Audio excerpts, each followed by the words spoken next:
বন্ধুরা, রাজ্যের সকল স্তরের কন্ট্রাকচুয়াল চুক্তিভিত্তিক কর্মচারী, শিক্ষাকর্মী, শিক্ষক শিক্ষিকা সকলেই যারা পশ্চিমবঙ্গ রাজ্য সরকারের আন্ডারে কাজ করছেন, তাদের সকলের জন্য এই মুহূর্তের সবচেয়ে বড় খবর এবং যে বিষয় নিয়ে আজকের আমাদের আলোচনা, সেটা হচ্ছে রাজ্যের সকল স্তরের চুক্তিভিত্তিক কর্মীদের ভাতা বৃদ্ধির প্রস্তাব রাজ্যের মুখ্যমন্ত্রীর কাছে অনেক আগেই গেছে। আর সেই প্রস্তাবে যে ইনপুট আমাদের কাছে এসছে, যে খবর এসছে, সেটা অত্যন্ত পজিটিভ। দেখুন, কন্ট্রাকচুয়ালদের বিষয় নিয়ে আমরা লাস্ট 3 মাস ধরে খবর করছি, কিন্তু চ্যানেল আমাদের 3 মাসের নয়, চ্যানেল বহু পুরনো এবং বহু আপডেট আমরা দিয়েছি। এর আগেও অনেক খবর করেছি। লাস্ট 3 ইয়ার্স আমরা কন্ট্রাকচুয়ালের কিছু খবর করিনি। তার কারণ, সত্যি কথা বলতে, দেখুন, খবর না থাকলে আপনি কি করে খবর করবেন? আর আমাদের maximum audience, maximum viewers, maximum followers সকলেই বিভিন্ন রাজ্যের ডিপার্টমেন্টের কর্মচারী। তো লাস্ট 3 মাস ধরে আমরা খবর শুরু করেছি এই চ্যানেলে, এবং এই চ্যানেলে খবর শুরু করার কারণ একটাই, সেটা হচ্ছে লাস্ট 3 মাস থেকে বা তারও আগে থেকে বেশ কিছু খবর আমাদের কাছে এসেছিল। আমাদের যারা ফলোয়ার্স, আমাদের যারা ভিউয়ার্স, তারা আমাদের সাথে রীতিমতো যোগাযোগও করছিলেন এবং এই বিষয় নিয়ে কিছু আপডেট দেওয়ার জন্য তারাও রিকোয়েস্ট করছিলেন। তো যে ইনপুট আমাদের কাছে এসছে বন্ধুরা, যে খবর এসছে, সূত্র মারফত যে আপডেট আমরা পেয়েছি, সেটা রাজ্যের সমস্ত কন্ট্রাকচুয়াল, রাজ্যের সকল স্তরের কন্ট্রাকচুয়াল, কোট আনকোট কোনো একটা ইন্ডিভিজুয়াল ডিপার্টমেন্টের আমরা কথা বলছি না, সর্বশিক্ষা থেকে শুরু করে এসএসকে, এমএসকে, পার্শ্ব শিক্ষক, শিক্ষাবন্ধু, শিক্ষামিত্র, পৌরসভা, মাদ্রাসা, পার্ট টাইম, ভোকেশনাল, আশা, আইসিডিএস, ভিআরপি, শিক্ষামিত্র, সিভিক ভলেন্টিয়ার্স, সকলের জন্যই রাজ্যের মুখ্যমন্ত্রী একটা সদর্থক পরিকল্পনা করেছেন বা একটা প্রসিডিওরের মধ্যে রয়েছে। আপনারা জানেন, একাধিক ডিপার্টমেন্টে অলরেডি রাজ্য সরকার ভাতা বৃদ্ধি করেছে। রাজ্য সরকার অলরেডি চুক্তিভিত্তিক কর্মচারীদের জন্য 1/3/2024 এই তারিখে, এই ডেটে একটা গভর্নমেন্টের নির্দেশিকাও জারি করেছে। এবার আপনারা মনে করুন বা একটু চিন্তা করুন বা একটু ভেবে দেখুন, এই যে 1/3/2024 অর্ডার, যা নিয়ে এই মুহূর্তে সমস্ত সংগঠনের নেতাদের একটা দাবি কনভার্ট হয়ে গেছে। এতদিন পর্যন্ত তো বহু রকম দাবি আপনারা শুনতেন, কিন্তু এই 1/3/2024 অর্ডার লাগু করার পর, অর্ডার জারি করার পর সকলের দাবি কিন্তু কনভার্ট হয়ে গেছে 1/3/2024 অর্ডার যাতে আমাদের ডিপার্টমেন্টে লাগু হয়। অর্থাৎ সর্বশিক্ষার যারা নেতারা রয়েছেন, পার্শ্ব শিক্ষকদের নেতারা, এসএসকে নেতারা বা আদার্স ডিপার্টমেন্টে যারা রয়েছেন কন্ট্রাকচুয়াল, সকলেই চাইছে যে এই নির্দেশিকাটা যেন আমার ডিপার্টমেন্টেও লাগু হয়, আমাদের ডিপার্টমেন্টেও যাতে লাগু হয়।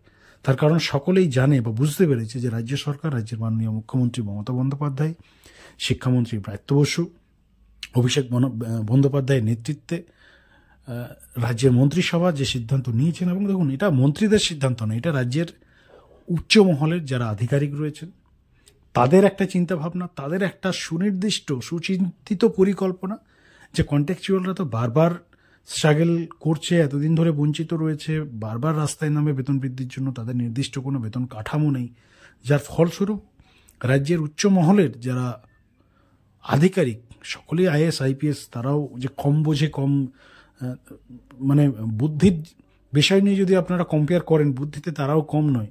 তো তারাও সমস্ত বিষয়টা অ্যানালাইসিস করার পর তারাও ভাবনা চিন্তা করলেন যে এমন কিছু একটা করতে হবে এই রাজ্যে, যেটা করলে সমস্ত কন্ট্রাকচুয়াল ডিপার্টমেন্টের কর্মচারী বা এই জিও যদি লাগু করা যায়, বা এইভাবে যদি একটা পরিকাঠামো বা একটা স্ল্যাব অনুযায়ী বেতন বৃদ্ধি হয়, একটা গ্রাফ থাকে, একটা বেতন বৃদ্ধির একটা পরিকাঠামো থাকে সুনির্দিষ্ট, তাহলে কন্ট্রাকচুয়াল কর্মচারী যারা রয়েছেন, সে যে কোনো ডিপার্টমেন্টেরই হোক না কেন, তাদেরকে আর বারবার রাস্তায় নামতে হবে না বা কোনো সরকারের মুখ চেয়ে বসে থাকতে হবে না। যার ফলস্বরূপ তারা এই ধরনের একটা কনসেপ্ট তৈরি করেন, এবং এই কনসেপ্ট রাজ্যের মুখ্যমন্ত্রী মমতা বন্দ্যোপাধ্যায় তিনি অলরেডি বা তার মন্ত্রিসভা অনুমোদনও দিয়েছেন, এবং তার ফলস্বরূপ 1/3/2024 এই নির্দেশিকা। আপনারা জানেন, 1/3/2024 যে নির্দেশিকা, এই নির্দেশিকায় পরিষ্কারভাবে বলা হয়েছে কন্ট্রাকচুয়াল কর্মচারীদের জন্য এই নির্দেশিকা, শুধুমাত্র কন্ট্রাকচুয়াল, পিওর কন্ট্রাকচুয়াল, পার্মানেন্টদের জন্য এটা নয়।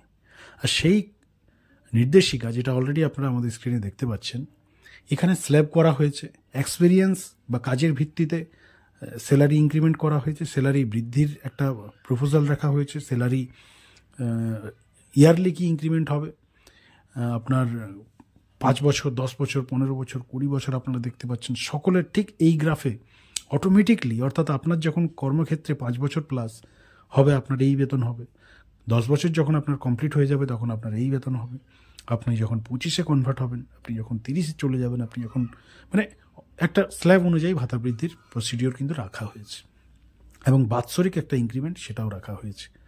অর্থাৎ একটা সুনির্দিষ্ট সার্বিক চিন্তাভাবনা। আর এই অর্ডার এটা সকল সংগঠন, সকল নেতৃত্ব, সমস্ত সেক্টরের কর্মচারীদের পছন্দ হয়েছে।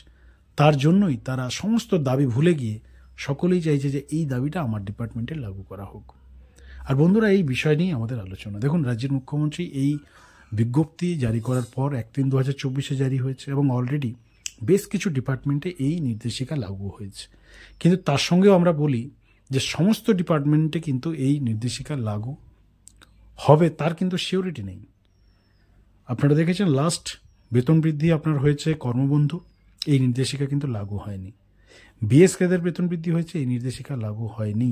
কিছুটা হয়েছে, কিছুটা হয়নি। অর্থাৎ এভরি ডিপার্টমেন্টে যে ঠিক এইভাবেই হবে এমনটা না, কিন্তু মোটামুটি গ্রাফ যদি আপনারা দেখেন সকলের কিন্তু এই বিষয়টাই টাচ রয়েছে। অর্থাৎ এই স্টাইলেই সকলের ভাবনা চিন্তা করেছে রাজ্য সরকার। এবার রাজ্য সরকারের সবথেকে বা অতি সংখ্যক কন্টেকচুয়াল সেক্টর যদি আপনারা বলেন তাহলে রয়েছে আজকে সিভিক ভলান্টিয়ার্স, আশা আইসিডিএস, প্রশাসনিক ক্ষেত্রে সিভিক ভলান্টিয়ার্স, স্বাস্থ্যক্ষেত্রে আশা আইসিডিএস, শিক্ষাক্ষেত্রে বা আশা শিক্ষক, এসএসকে, এমএসকে, পৌরসভা, মাদ্রাসা, এগুলো রয়েছে। এবার প্রত্যেকের বিষয়, প্রত্যেকের কাজ, প্রত্যেকের কোয়ালিফিকেশন, নিয়োগের ক্রাইটেরিয়া সকলের আলাদা। সেই ভিত্তিতে রাজ্য সরকার কিছু মডিফিকেশন হয়তো আনতে পারে। তবে এইটুকু 100% শিওর, যে ইনপুট, যে আপডেট সূত্র মারফত যে খবর আমাদের কাছে এসছে তাতে রাজ্যের সকল স্তরের বঞ্চিত কর্মচারী, শিক্ষক, শিক্ষিকা, শিক্ষাকর্মী সকলের জন্য 2026-এর বিধানসভা ভোটের আগেই রাজ্য সরকার বেশ কিছু পজিটিভ এবং সুখবর নিয়ে আসতে চলেছে। এবং অলরেডি সেই রাজ্য সরকারের সেই কনসেপ্টের কাজ অলরেডি বন্ধুরা শুরু হয়ে গেছে পুজোর আগে থেকে। আপনারা দেখেছেন দুর্গাপুজোর আগে অনেকের হয়েছে, দুর্গাপূজার পরেও হয়েছে, কালী পূজার আগে হয়েছে, কালী পূজার পরেও হয়েছে। সামনে নতুন বছর আসছে, নভেম্বরের প্রায় শেষ সীমানা। আপনারা জানেন ইলেকশন ছিল মাঝে, ইলেকশনের কাজও মোটামুটি শেষ হয়েছে। এরপর এই ডিসেম্বরেও বেশ কিছু ডিপার্টমেন্টের আপকামিং সম্ভাবনা রয়েছে এবং আমাদের কাছে যে সূত্র মারফত খবর তাতে আপকামিং লিস্টে সিভিক ভলান্টিয়ার্স, ভিআরপি, আপনার ভোকেশনাল শিক্ষক শিক্ষিকাদের যা খবর রয়েছে তাতে তাদের সরাসরি স্থায়ীকরণ করছে রাজ্য সরকার। অর্থাৎ 60 ইয়ারের কাজের নিশ্চয়তা তাদের দেওয়ার কথা আমরা শুনতে পাচ্ছি বিভিন্ন মহল থেকে বা সূত্র মারফত এই আপডেট আসছে। অর্থাৎ বহু ডিপার্টমেন্টে বা